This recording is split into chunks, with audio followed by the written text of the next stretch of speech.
Welcome to steno dictation. अगर आप हमारे चैनल पर नए हैं तो हमारे चैनल को सब्सक्राइब करें और बेल आइकन ज़रूर दबाएं।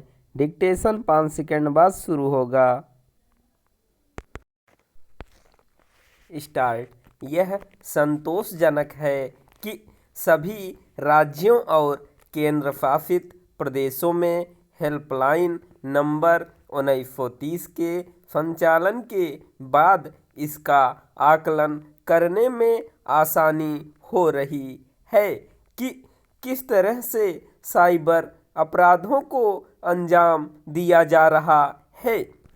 यह हेल्पलाइन न केवल साइबर ठगी के शिकार लोगों को उनकी गाढ़ी कमाई का पैसा वापस दिलाने में कारगर साबित हो रही है, बल्कि यह बताने में भी कि साइबर अपराधों को अंजाम देने वाले कहाँ अधिक सक्रिय हैं। इस सबके बावजूद यह चिंताजनक है कि साइबर अपराध के मामले थमते नहीं दिख रहे हैं। कभी कभी तो ऐसा लगता है कि साइबर अपराधियों के खिलाफ जैसे जैसे शिकंजा कसने की कोशिश हो रही है, वैसे वैसे वे बेलगाम होते जा रहे हैं। शायद ही कोई दिन ऐसा होता हो जब साइबर ठगी का समाचार पढ़ने देखने को न मिलता हो। साइबर अपराध किस तेजी से बढ़ रहे हैं, इसका पता इससे चलता है कि प्रतिदिन हेल्पलाइन नंबर 1930 पर 45-50 हजार शिकायतें दर्ज हो रही हैं। इस आंकड़े से यही पता चलता है कि साइबर अपराधी बेलगाम बने हुए हैं।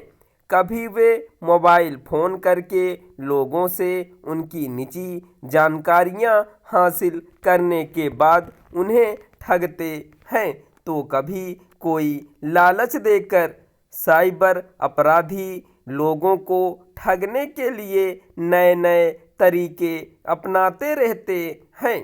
कुछ साइबर अपराधी तो इतने दुस्साहसी हैं कि वे फर्जी वेबसाइट बनाकर लोगों को ठगते हैं। इसी तरह कुछ फर्जी कॉल सेंटर बनाकर यही काम करते हैं। वे देश में बैठकर विदेश के लोगों को ठगते हैं। ऐसे न जाने कितने फर्जी कॉल सेंटर पकड़े जा चुके हैं। एक समय था जब झारखंड का जामताड़ा साइबर अपराधियों के गढ़ के रूप में जाना जाता था, लेकिन अब देश के कई हिस्सों में जामताड़ा बन गए हैं। उदाहरण स्वरूप हरियाणा, राजस्थान का मेवात इलाका भी एक नए जामताड़ा के रूप में उभर आया है। कुछ समय पहले नून्ह में जो सांप्रदायिक हिंसा हुई थी, उसमें उपद्रवियों ने एक साइबर थाने को भी निशाना बनाया था। जामताड़ा और मेवात के साइबर अपराधियों की सक्रियता के पीछे एक बड़ा कारण उनकी ओर से अवैध तरीके से सिम कार्ड हासिल किया जाना है। आमतौर पर साइबर अपराधी बंगाल और ओडिशा से सिम हासिल करते हैं। इसका मतलब है कि इन दोनों राज्यों में सिम बेचने के लिए आवश्यक दिशा निर्देशों का पालन नहीं किया जा रहा है।